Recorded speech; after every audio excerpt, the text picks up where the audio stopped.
Bonjour à tous, je profite aujourd'hui du beau temps et du parc de la Cambre pour vous présenter, ou plutôt pour parler d'un sujet quand même relativement important, qui sont les dangers sur la route.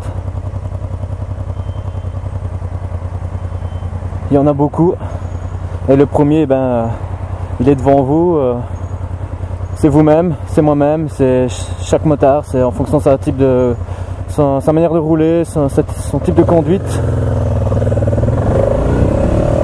Si vous êtes agressif, si vous roulez calmement, si vous attendez votre tour, si vous n'êtes pas téméraire et que vous ne cherchez pas les fenêtres pour passer, parce que n'importe quoi peut surgir. Donc vous êtes le premier élément du risque de danger. C'est important comme sujet, hein.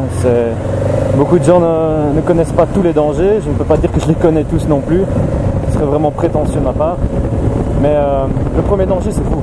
Ensuite il y a tous les facteurs externes à vous, c'est-à-dire le type de moto, ensuite il y a les autres personnes, les conducteurs, parfois les autres motards, parce que c'est bien, on pense qu'on a une place de fou sur la route et qu'on est tout petit, mais il ne faut pas s'oublier, entre nous, on doit pouvoir s'arranger.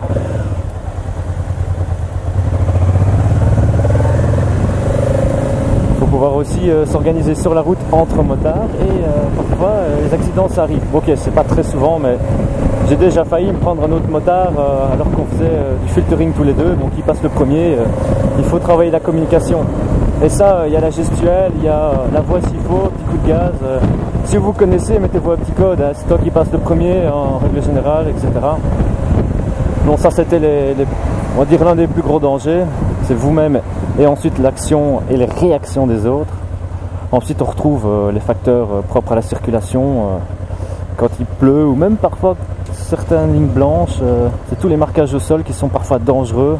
Là-dessus on retrouve, quand il pleut, les lignes blanches, c'est l'horreur. Vous faites du filtering, vous remontez les fils sur l'autoroute et vous passez sur les lignes blanches et vous sautez, et la pneu avant, si c'est pas un tout-terrain, parfois ça glisse et c'est casse-gueule, hein, même au ralenti, et finalement on commence à se déconcentrer et on perd un peu ces techniques de, comment est-ce qu'on dit, on va dire de pilotage. Mais là je vous invite à voir un de mes prochains tutos, plutôt prochain guide, sur les conseils pratiques pour le permis notamment, mais aussi pour le permis c'est la conduite de tous les jours. Là on parlera de tout ce qui est technique du regard, l'observation est hyper importante. Mais ça, je vous invite à voir ma prochaine vidéo, je la mettrai probablement ici en lien. Ça pour revenir, il y a beaucoup de choses qui peuvent nous déconcentrer. Et une fois qu'on commence à perdre notre attention et à se concentrer sur les problèmes de la route, on conduit beaucoup moins bien. Donc il y a les marquages de sol qui sont dangereux, et puis de facto il y a les trous, comme ceux que je suis en train d'essayer d'éviter. Sur autoroute, parfois ça peut aller, sauf quand vous changez de direction. Il faut savoir que l'adhérence de la moto, comme n'importe quel véhicule, elle est limitée en fonction de l'angle que vous mettez à votre véhicule, ici à la moto, c'est en Belgique. Vous perdez de la stabilité lorsque vous êtes en inclinaison.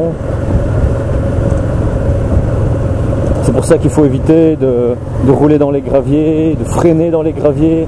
Les graviers c'est un autre point assez dangereux.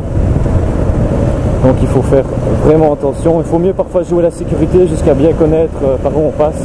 Mais si c'est pas la première fois que je passe par la Cambre, vous allez voir qu'on va arriver à des belles routes.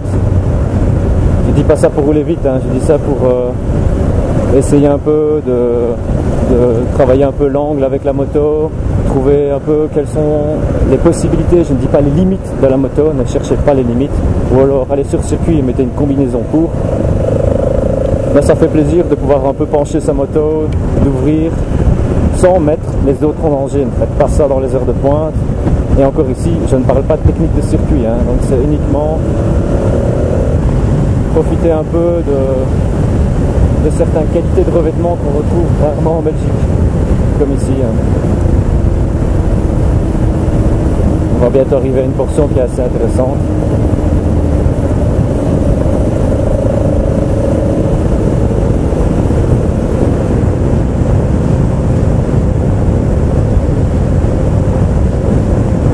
dangers, ben, on avait dit c'était vous-même, c'est les autres, c'est les types de moto, c'est la route, les marquages au sol, le revêtement, si c'est un tarmac neuf, s'il y a à peine de pleuvoir. Là, les routes sont glissantes, il faut faire attention. Il y a aussi les plaques d'égout.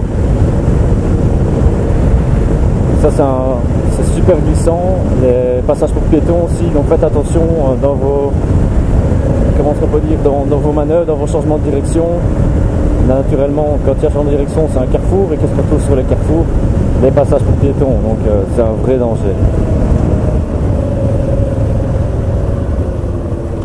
On monte souvent aussi des motards qui se cassent la gueule alors qu'ils attaquent leur virage de manière vraiment propre.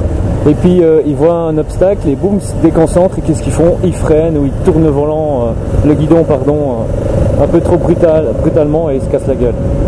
Il y a plein de vidéos, on peut voir, je ne sais pas pourquoi, la police qui va se poster à des endroits en sortie de virage et puis les motards ils sont surpris de voir un véhicule là et encore plus de la police.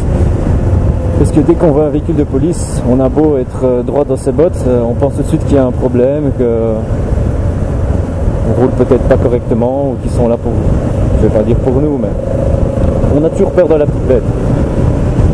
Donc ça c'est une cause de danger aussi, c'est la présence de distractions sur la route. Attention aux jolies filles qui passent, ça aussi source de danger, pas seulement de la part de votre regard, mais aussi des autres automobilistes qui risquent d'être distraits. Mais bon, ça, on va pas faire un dessin, c'est humain.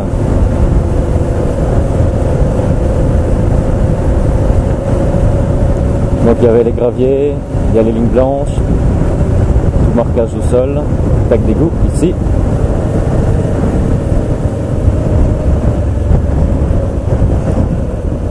Il y a le soleil aussi, l'air de rien, le soleil ça éblouit. Si vous n'avez pas un filtre solaire à l'intérieur de votre casque comme moi je dispose maintenant, a contrario, si vous portez des lunettes, vous ne savez pas les retirer quand vous entrez dans un tunnel.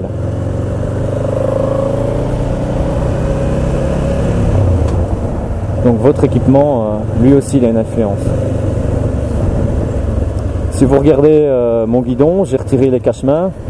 Pourquoi? Parce que j'avais tapé dans 2 voitures dans les fils et sur Bruxelles, c'est pas très pratique. Ici maintenant, j'ai l'impression d'avoir gagné quoi, environ 5 cm en total d'envergure et ça me permet de passer un peu plus calmement, un peu plus sereinement entre les voitures sans commencer à danser sur la moto.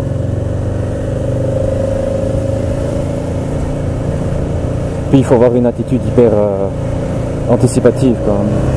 Parfois vous l'avez, parfois on l'a plus parce qu'on est énervé, parce qu'on est un peu frustré, la journée était chiante, alors qu'est-ce qu'on fait? On voit des ouvertures et on ouvre. Et puis après, hop, on commence à paniquer et on se prend une bagnole. Comme par exemple celui qui est derrière qui me colle au cul. Mais je remarque que c'est ma faute, hein, je le dépasse par la droite. C'est moi-même qui me mets en danger. Bon, ici, je ne le fais pas tous les jours. Je m'en excuse sur mon entière rigueur. C'était surtout pour illustrer. Mais c'est quelque chose qu'il ne faut pas faire, quoi. Allez, gars, c'est pour gagner 2 secondes, un petit effort supplémentaire à refaire du filtering parce qu'on est resté derrière quelqu'un. Enfin, il ne faut pas abuser, quoi. C'est votre sécurité et celle des autres. Bon, ok, les gars dans leur voiture, ils n'ont pas trop de risques. Mais vous, ce serait con, hein, si vous avez une carrière sportive et que vous vous foutez en l'air pour comment est-ce qu'on dit, un petit amusement, une petite frustration, ça serait vraiment con, quoi. Essayez de ne pas faire partie de ceux qui alimentent le mythe des connaissances de motards accidentés, parce que ça représente un très faible pourcentage. Et c'est souvent ça que les gens y retiennent. Chez moi, quand j'ai dit que j'allais avoir une moto, on m'a tout dit, attention, tu vas avoir un accident d'office, tu risques ta carrière, tu risques ta vie, pense à nous, qu'est-ce qu'on ferait à ton enterrement, est-ce que tu crois qu'on serait heureux? Ok, ça c'est le discours que n'importe quel motard qui veut débuter entendra. Alors limitez les risques, limitez le pourcentage de se casser la gueule. Et c'est ça un peu le but de cette vidéo, c'est de sensibiliser un maximum sur les dangers qui viennent de vous, qui viennent des autres et qui viennent de la route. Ce qu'on appelle les facteurs internes, externes.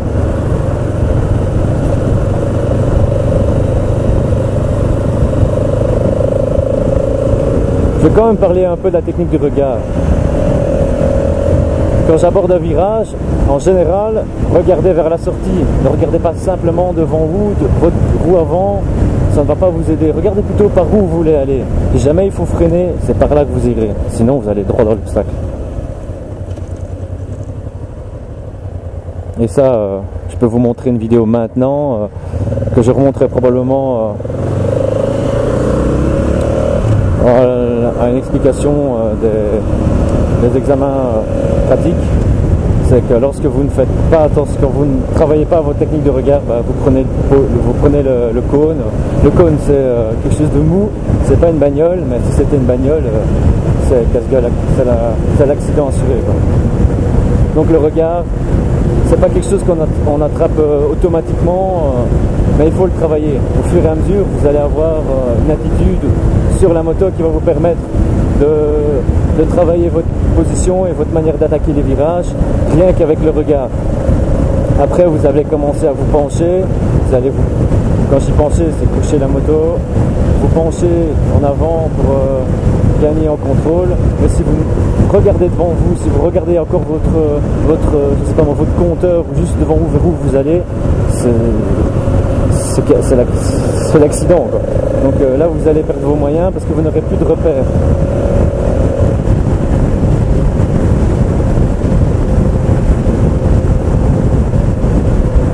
Voilà, je ne veux pas avoir la prétention de dire que je suis un pro de la moto.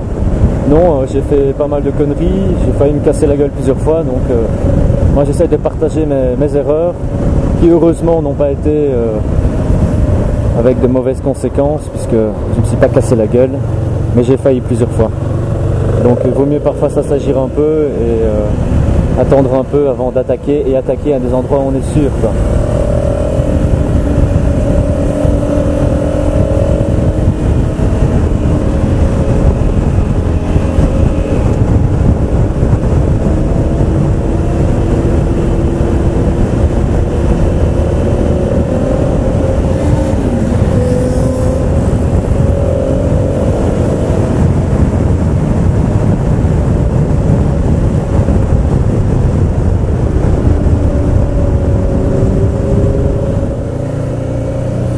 Et encore une fois, je ne suis pas un motard expert, je ne fais que partager mes erreurs finalement, et celles des autres.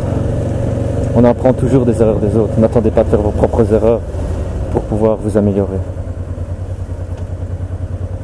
Voilà, j'espère que cette vidéo vous a été utile, qu'elle vous a appris comme j'ai appris pas mal des autres vidéos et des erreurs des autres. En tout cas, je vous souhaite bonne route et à bientôt, j'espère, avec un beau temps comme ça. Je profite vite de l'occasion, si vous connaissez des beaux endroits pour rouler, pour profiter, partagez-les ici dans les commentaires. Ça fera plaisir à tout le monde et à moi aussi. Encore une fois, bonne route à tous.